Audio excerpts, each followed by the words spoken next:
First step is to remove the wheels with a 19mm socket. Alright, now that the wheel is off, we are working on the passenger side of the car, so we have turned the wheels to the left so we could get access to these caliper bolts. These pads or padlets need to be spread out, so I use a Lang caliper spreader. Let's go ahead and spread out these pads.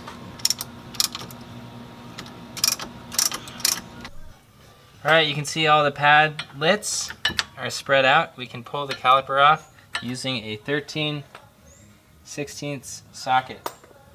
There's one bolt here and one bolt here.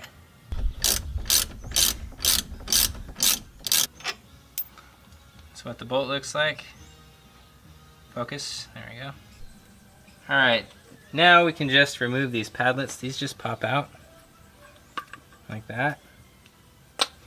There's 6 padlets.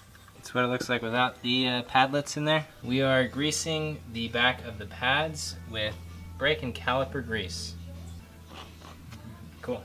Alright, we are now installing the padlets, all greased up and ready to go.